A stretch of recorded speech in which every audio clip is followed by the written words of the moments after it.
کتاب تولد اسرائیل، فصل 14 کتاب تولد اسرائیل 1918 1948.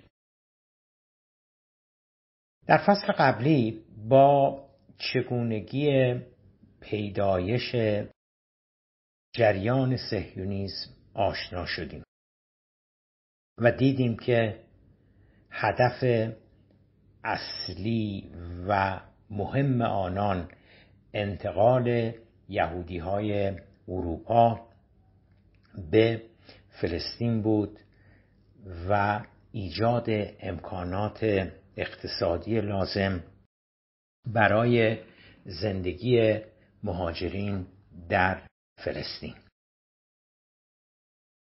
صهیونیست‌ها یقیناً از همان ابتدا در فکر ایجاد یک کشور در فلسطین بودند.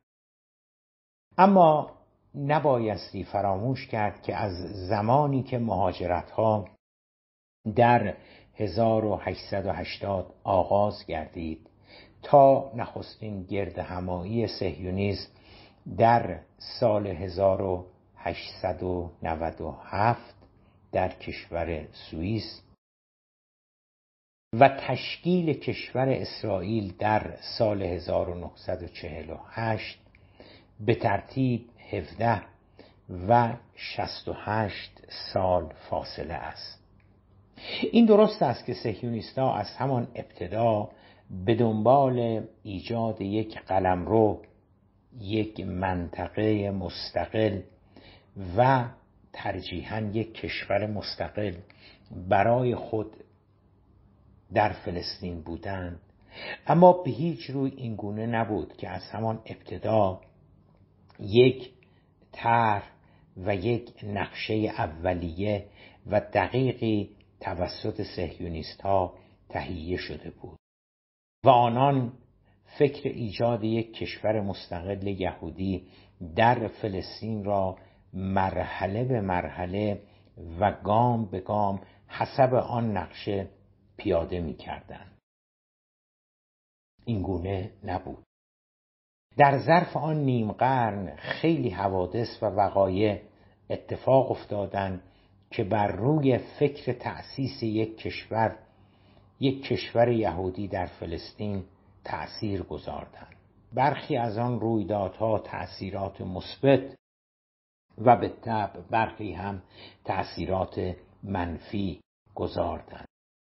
برخی از حوادث و رویدادها موجب افزایش امید و جدی‌تر شدن فکر ایجاد یک کشور یهودی در فلسطین می شدند و متقابلاً برخی رویدادهای دیگر آن فکر را چندین گام به عقب برده و دستخوش تردید می نمودند. ضمن آنکه باز هم تأکید می نماییم که فکر ایجاد یک کشور مستقل یهودی از همان تشکیل نخستین کنفرانس صهیونیست‌ها دست کم برای عده‌ای از یهودی‌ها به وجود آمده بود. از میان مجموعه عواملی که در فاصله 1897 که نخستین گردهمایی یا کنگره صهیونیست‌ها برگزار شد تا 1948 که کشور اسرائیل به وجود آمد، تأثیرات مستقیم و مؤثری بر روی به وجود آمدن یک کشور مستقل یهودی در فلسطین گذارد. از دو عامل میبایستی نام. عامل اول نفوذ یهودی‌ها در آمریکا و عامل دوم به روی کار آمدن نازی‌ها در آلمان. این دو عامل بزرگترین نقش را در تحقق بخشیدن به آرمان صهیونیست‌ها پیدا کردند. البته در ایران بسیاری عکس این نظر را داشته و معتقدند که مهمترین عامل در به وجود آمدن کشور یهود سیاست انگلستان از سال 1917 که امپراتوری عثمانی در جنگ جهانی اول شکست می‌خورد، به بعد یعنی از مقطعی که در جریان جنگ جهانی اول انگلستان توانست امپراتوری عثمانی را شکست دهد و حاکمیت فلسطین را به دست گیرد به وجود آمد. به زعم آنان از این مقطع بود که عملاً تشکیل کشور اسرائیل رقم خورد. با توجه به مطالبی که در مقدمه این کتاب آورده شد، واضح است که این نظریه خیلی درست نیست. پیشتر به گونه‌ای مبسوط به حاکمیت انگلستان بر فلسطین از 1917 تا 1948 که کشور اسرائیل به وجود می آید اشاره داشتیم. واقعیت آن است که در طی آن 31 سال لندن یک سیاست مشخص و معینی به منظور ایجاد یک کشور فلسطینی مستقل برای یهودی‌ها در فلسطین نداشت. اگر لندن واقعا می‌خواست تا در فلسطین یک کشور یهودی مستقل ایجاد نماید، نیازی نبود تا 31 سال صبر نماید و می‌توانست در همان سال 1917 کار را تمام نماید. هیچ مانعی نبود تا در سال 1917 و سالهای بعد از آن، اگر چنانچه حکومت انگلستان واقعاً می‌خواست تا در فلسطین یک کشور یهودی ایجاد نماید، نتواند این کار را انجام دهد و آن مانع در حقیقت به وجود آمدن کشور مستقل فلسطین توسط انگلستان را تحقق ببخشد. اعراب و مسلمانان به عنوان مخالفین این حرکت در 1917 و سالهای بعد از آن به مراتب ضعیفتر از 30 سال بعدش بودند. ظرف آن 30 سال درآمدهای نفتی و پیشرفت‌های اقتصادی، نظامی و سیاسی به علاوه استقلال بسیاری از کشورهای عرب بعد از پایان جنگ جهانی اول باعث شده بود تا اعراب در حول و حوش 1950 یعنی زمانی که اسرائیل به وجود می آید به مراتب نیرومندتر از سال 1917 بوده باشند. اگرچه پیرامون نقش به اصطلاح مرموز و پیچیده انگلستان در به وجود آوردن اسرائیل مطالب زیادی گفته شده، اما همونطور که پیشتر هم اشاره داشتیم سیاست انگلستان به عنوان حاکم و سرپرست جدید فلسطین از 1917 تا 1948 به هیچ روی یک خط مستقیم و ثابت نبود. به بیان ساده تر اینگونه نبود که از 1917 به بعد لندن فقط یک سودا در سر می داشت و آن هم ایجاد کشور اسرائیل در فلسطین می بود. چه همانطور که بیشتر اشاره کردیم اگر چنین می بود نیازی نبود تا 31 سال لندن صبر کند و می توانست این فکر را در همان ابتدا پیاده کند. نه تنها انگلستان یک طرح و سناریویی به منظور ایجاد اسرائیل در فلسطین نداشت، بلکه اساساً ظرف آن 38 سال حاکمیتش بر فلسطین سیاست انگلستان دچار قبض و بست‌های زیادی در رابطه با فلسطین گردید. در مواردی لندن به یهودی‌ها نزدیک می‌شد و در موارد دیگری از یهودی‌ها کاملاً فاصله می‌گرفت و به اعراب نزدیک می‌شد. حاجت به گفتن نیست که در مواردی که لندن به یهودی‌ها و خواسته‌های آنان نزدیک می‌شد، فی‌المثل در برابر فشار یهودی‌ها مبنی بر مهاجرت بیشتر به فلسطین موافقت می‌کرد، انگلستان با مخالفت و اعتراض اعراب روبرو می‌شد و بالعکس زمانی که در برابر فشار آژانس یهود ایستادگی نموده و جلوی مهاجرت یهودی‌ها به فلسطین را می‌گرفت این بار با مخالفت و اعتراض یهودی‌ها در داخل و خارج از فلسطین روبرو می‌شد. در موارد دیگری سیاست لندن نه به اعراب نزدیک بود نه به یهودی‌ها و تلاش می‌کرد تا مسیر مستقل از آن دو بپیماید. در این موارد هم اعراب علیه انگلیسی‌ها تظاهرات می‌کردند و با مقامات انگلیسی در بیت المقدس درگیر می‌شدند و هم یهودی‌ها. در کل و ظرف آن 31 سال نه یهودی‌ها از لندن رضایت داشتند نه اعراب و جالب است که نه آمریکا و نه افکار عمومی در خود انگلستان.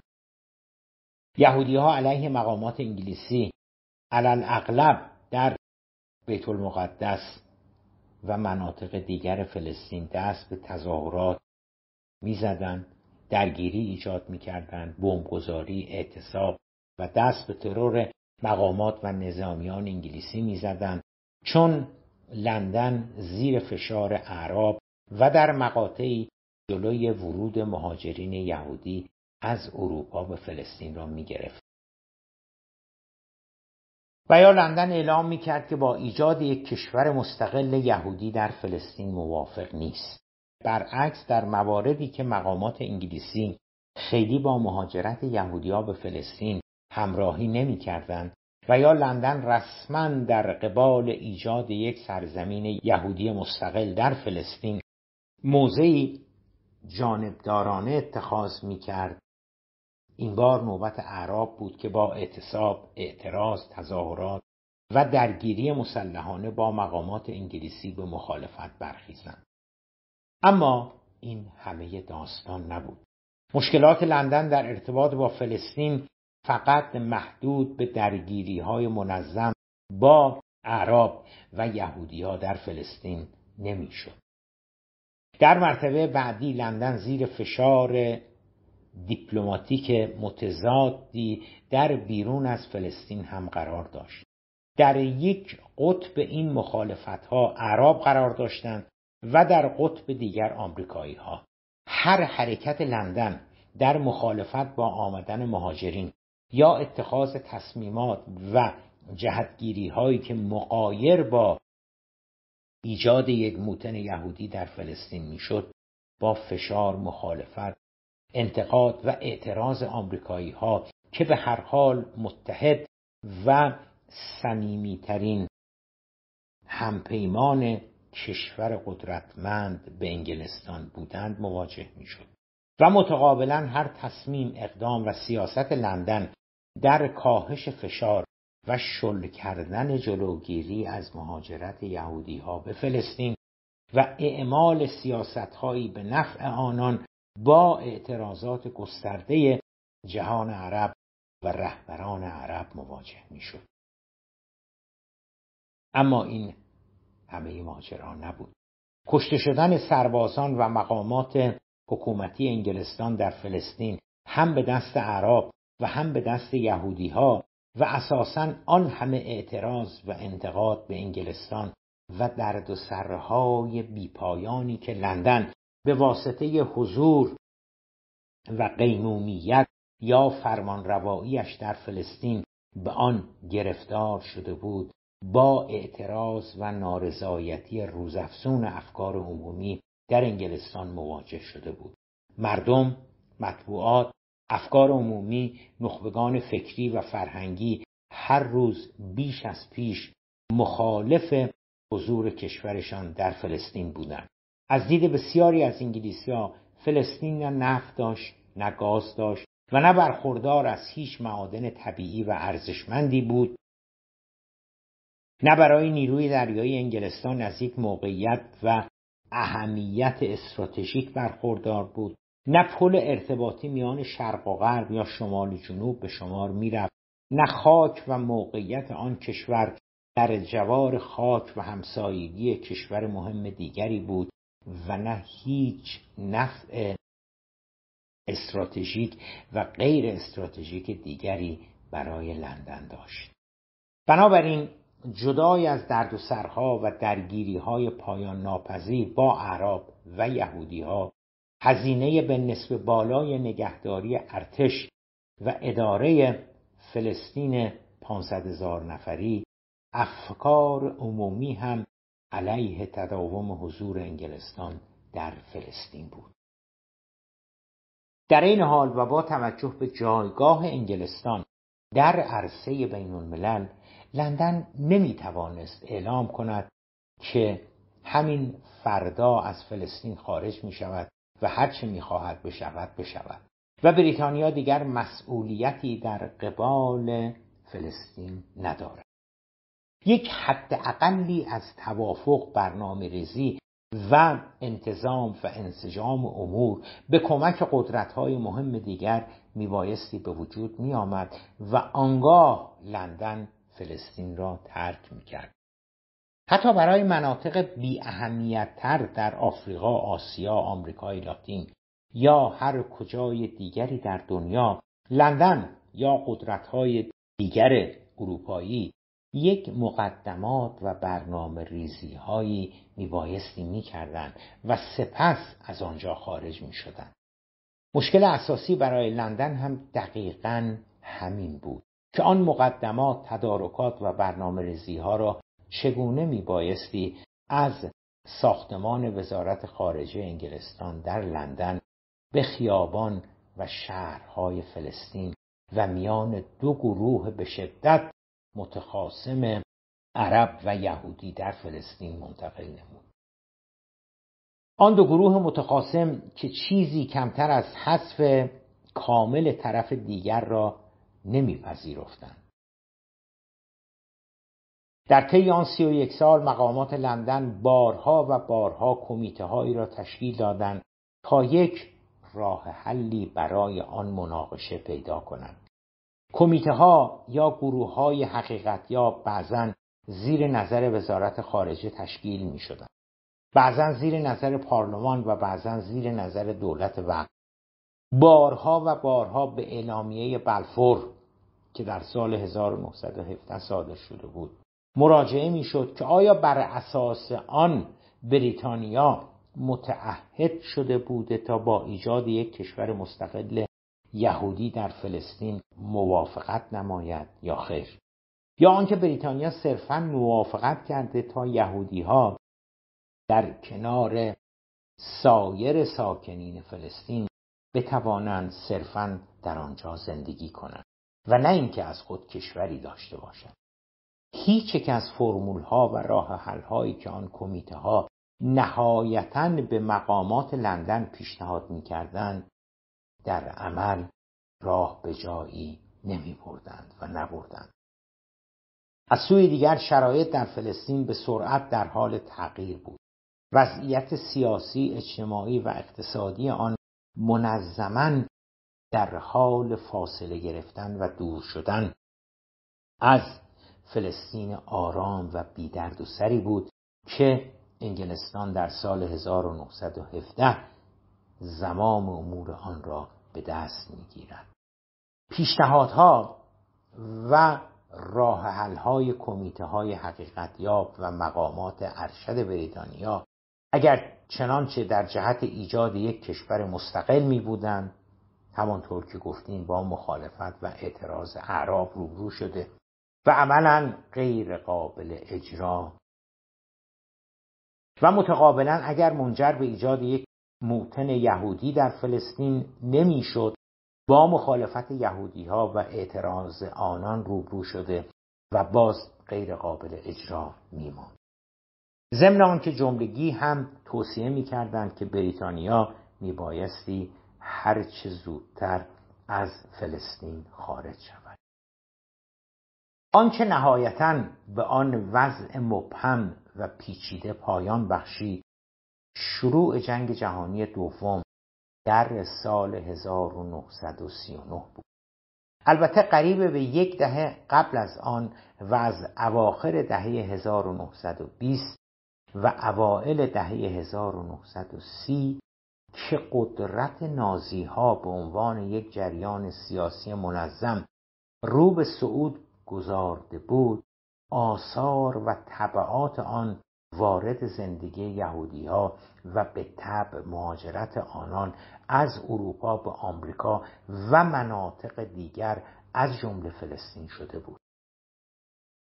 پیشتر دیدیم که در دهه 1920 میانگین مهاجرت به فلسطین در میان یهودیای اروپا در حدود 10,000 نفر در سال بود. اما از اوائل دهه 1930 و به موازات به قدرت رسیدن نازی‌ها در آلمان، مهاجرت یهودی‌ها از اروپا به فلسطین به سرعت بالا رفت و در اواسط دهه 1930 به بالای 60,000 نفر در سال رسید.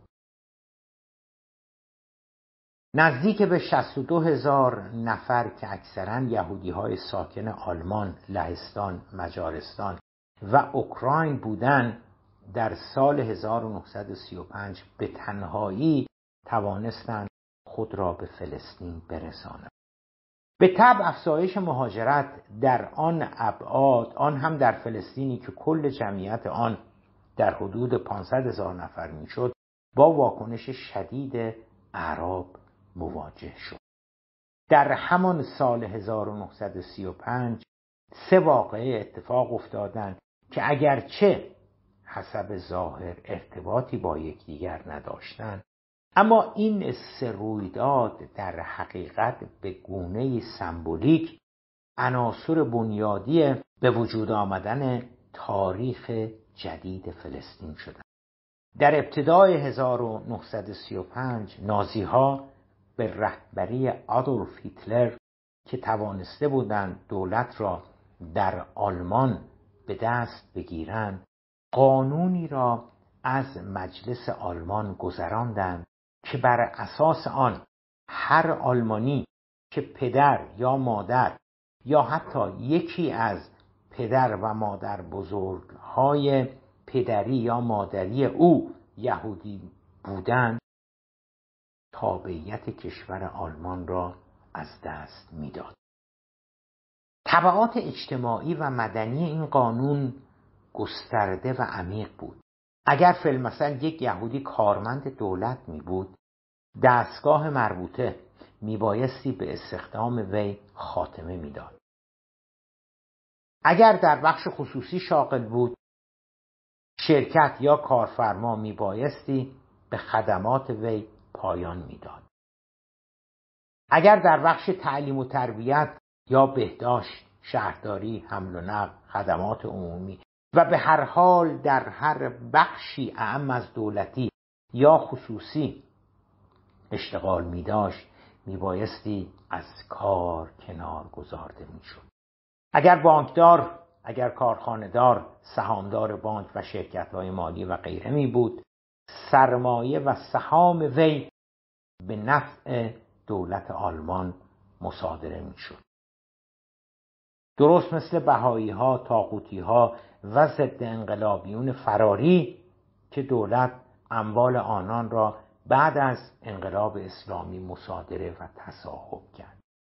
حتی یهودی‌هایی که وسائط نقلیه عمومی داشتند نیز وسائط نقلیه‌شان به نفع دولت آلمان مصادره می‌شد. استدلال نازی‌ها خیلی ساده بود. استدلالشان این بود که یهودی‌ها آن اموال و امکانات را نه از طریق کار شرافتمندانه، بلکه از طریق رباخواری، از طریق احتکار، زدوبند و خلاصه راه‌های ناصواب به دست آورده بودند.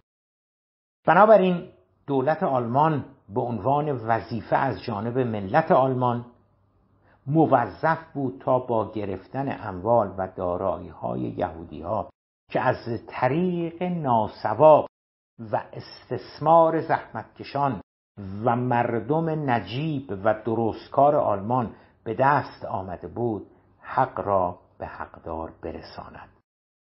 بگذاریم از شروع حملات سازمان یافته به اماکن، به مغازه‌ها، به شرکت‌ها و مؤسسات یهودی‌ها که همزمان با تصویب و به اجرا در آمدن این قانون به راه افتاده بود. واقعه دوم در آن سال، یعنی در سال 1935، عبارت بود از افزایش مهاجرین یهودی به فلسطین از 42,000 نفر در سال قبلش، یعنی در سال 1934، به 62,000 نفر در همان سال 1935. واقعه سوم عبارت بود از طغیان شماری از اعراب مسلمان فلسطینی به رهبری یک روحانی به نام عزالدین قسام. در جریان قیام مسلحانه‌شان عزالدین قسام به همراه یک دوجین از همراهانش یا در جریان درگیری‌های نظامی با انگلیسی‌ها و گروه‌های مسلح یهودی از پای در می‌آیند و یا با رأی دادگاه اعدام می‌شوند. کار را با واقعه نخست، یعنی ظهور نازی‌ها در آلمان، بگذارید در بخش بعدی شروع کنیم.